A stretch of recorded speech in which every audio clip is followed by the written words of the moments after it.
তো হ্যালো বন্ধুরা, শুভ সকাল। তোমরা সবাই কেমন আছো? তো আশা করি ভীষণ ভালো আছে। তোমাদের আশীর্বাদে আমরাও মোটামুটি ভালো আছি। ব্লগ করার ইচ্ছা আমার একদম নাই, একদম বলতে পারো ইচ্ছা করেই না।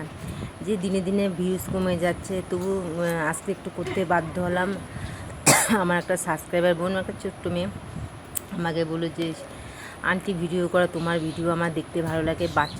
ছোটো বাচ্চাটার কথা শুনে আমি আজকে ভিডিওটা করা শুরু করলাম। যাই হোক, মনা তুমি ভিডিওটা দেখো, তোমার জন্য আমি আজকে ভিডিওটা করলাম। এই যে সকাল সকাল মা আমি খাচ্ছি আম। তো এখন তো আমি আর কি করবো, তো মেয়ে কাসুন্দি দিয়ে আম মাখা করলো। আমি দুজনে মিলে মাখছি আর কি চা করি, দুজনে মিলে করি, মা মেয়ে করি। তা ভালোই লাগলো কাসুন্দি দিয়ে আম। আর কদিন পরে তো আম সিজন চলে যাবে, তখন আর আম পাওয়া যাবে না। তো তো ভীষণ টেস্টি করে আমগুলো খেলাম। পোকা আম, তবু অর্ধেকটা ফেলে দিলাম আর অর্ধেকটা খেলাম। আমাদের বাড়িতে আম গাছ নেই, আমও পাওয়া যায় না। এই গেলে বাজারে গিয়ে নিয়ে আসতে লাগবে। বাজারও যাওয়া সম্ভব না সবসময়, তাই না? তোমার দাদাভাই থাকলে তবু হতো। আর কি এই যে খাচ্ছি, ভীষণ টেস্টি আমটা। যে একটু হচ্ছে ভাস্তি বাড়ির থেকে আম পাঠিয়ে দিয়েছে আমার মেয়ের জন্য। তাই যাই হোক খাই। এখন আজকে স্কুলে মেয়েকে পাঠায়নি, তো আর কি তো মেয়েকে এখন আমি এখন আম খেয়ে নিচ্ছি। তো ভালোই লাগলো আমগুলো। আর এদিকে একটা মানে দাদা আসছে, দাদার সঙ্গে গল্প করছে, অনেক ভালো মন্দ সুখ দুঃখের গল্প করছে। এদিকে জল নিয়ে আসলাম, দাদা এখন একটু জল খাবে। আর গরম লেগে গেছে, গরমের দিন। আর এদিকে সোজা আমি আসছি, এই যে বৌদির বাড়িতে আসছি। আজকে রান্নার সময় পাইনি, তাই ঢেঁকি শাকগুলো নষ্ট হবে, বৌদিও আসতে বলছে। মেয়েকে ওইদিকে পাঠিয়ে দিয়েছি।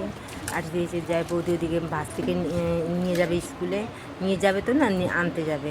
তো যাই হোক, ঢেঁকি শাকটা আমি ভাজছি। বৌদি ওদিকে তো গ্যাসটা ধুয়ে রান্না করেছে, বৌদি তো গ্যাসটা ধুয়ে নিলাম। আজকে ঢেঁকি শাক ভাজা করে, ঢেঁকি শাকটা আমার যা ভালোবাসে। আমি এদিকে ঢেঁকি শাক মানে বাঁচতেও ভালোবাসে, ভাজা করবে। ঢেঁকি শাক দিয়ে লঙ্কাটা ভালোই লাগে খেতে। ডাল শোনার দিন আমি এটা যে কোনো শাকে ভালো লাগে। শাকের এখানে লঙ্কা ফোড়ন দিলাম, দিলাম না, ভালো খায়। তার আনলাম না রসুনটা। আর 10 টাকার শাক নিয়েছি, অনেকটা শাক হয়েছে। যাই সবাই তৃপ্তি করে খেয়েছি। শাক আর কতগুলো খায়, তাই না? একটু মানে মুখের স্বাদ আর মানে ভাতটা মানে তৃপ্তি করে খাওয়ানোর জন্য, তাই না? কতটা শাক হয়ে গেছে। আর বৌদি দিকে, হ্যাঁ বৌদি দিছে।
তো বৌদি দিকে যাচ্ছে, পুজো দেওয়া কমপ্লিট হয়ে গেলে এখন যে বাস থেকে আনতে যাচ্ছে।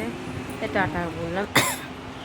দিয়ে দরজাটা বন্ধ করে দিয়েছে, রাস্তার সামনে দরজা মানে ধুলোবালি ঢুকে। আর এখন তো অবশ্য ধুলোবালি নাই, বৃষ্টি তাই দেখো মুখের মধ্যে কী যে উঠছে, গোটা গোটা কালা কালো দাগ, মানে আর বলার মতো না গালের মধ্যে। আর কিছু আর করার নাই। তো এদিকে বাড়িতে আসলাম। বাড়িতে যে ওর একটা ফ্রেন্ড ওকে দিয়েছে, কী যেন বলে, এই ফলটা মনেই করতে পারছি না। যাই হোক মনে করতে পারছি না, ভালো লাগলো, মোটামুটি ভালো লাগলো। আমার তো ভালো লাগলো, মেয়ে তো জোর করে খাইয়ে দেবো। ড্রাগন ফ্রুট, এটাকে বলে ড্রাগন ফ্রুট, একদম বিচ্ছিরি খেতে, দাম তো সে নিচে নেয় আর খেতে একদম বিচ্ছিরি।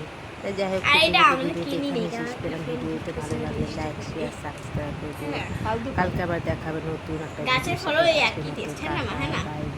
Bye bye. বন্ধুরা আমরা তো ভালো লাগলো, মন যদি ভালো থাকে তাহলে ভিডিও করবো, আর না হলে তো আর